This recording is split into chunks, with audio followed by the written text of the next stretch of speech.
Protesting on climate change would be better if it focused on China, USA, and India rather than smaller countries like the UK. I'm in the UK and I'm seeing a lot of climate activists pushing the government to cut down on greenhouse gases and push to greener energy. However, when you look at the UK, it's a tiny little island and doesn't contribute much to the overall pollution of the world. However, China does, contributing over 20% in global CO2 emissions, the USA at 14% and India at 5%. But yet there are next to protests asking the government to reach out to these countries and get them to cut their emissions. I will point out that the USA's CO2 emissions have cut down, but that has slowed. It just seems like you've got a group of people protesting towards a country that has very little to do with the problem. Even if the UK did meet the demands of the protesters, it still wouldn't make a big impact on a global basis. But encouraging the three biggest contributors would. More important than CO2 is actual pollution. China and India are at the very top of that list. If you only focused on those three countries, you'd only be worried about 40% of the problem, population-wise. Think about it like this: the US is split up into 50 states, right? Why should I be concerned about Oklahoma's contribution when they have such a small population compared to the UK? See?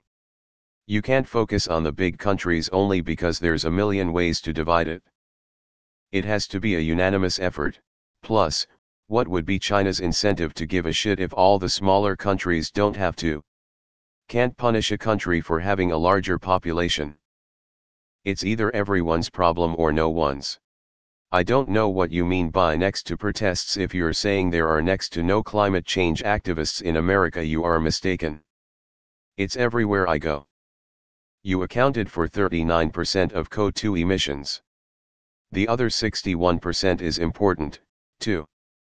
If those three biggest countries are the only ones to do anything, it's still only 39% of the problem. Sure, the UK alone might not do much, but if all those countries that might not do much all do something, well, now we're going places. When I go to the supermarket to buy my 100 bottles of water and Coke, plastic, and veg, wrapped in plastic, I don't use plastic bags to take it home. I do what I can.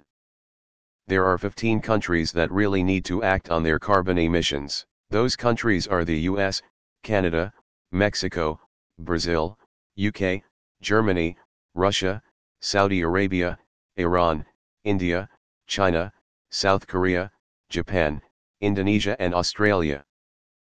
These countries make up around 70% of global emissions. We all need to do our part. China is 20% of the global population, US is 5%. People are just lazy with electricity and gas because it's cheap, then they unnecessarily buy fake luxury items constantly from China cause it's cheap. And I agree with the other poster that actual pollution is quite an issue from China and India. What are you smoking? UK is the third biggest country, that's only, in Europe by population. Just because your land mass is small doesn't mean anything. You also have to consider that there are more people in the USA and China, so they will naturally emit more CO2. We should look at the per capita emission rates and see who is truly emitting too much. That would be great if the reason was to actually save the planet rather than giving government more power.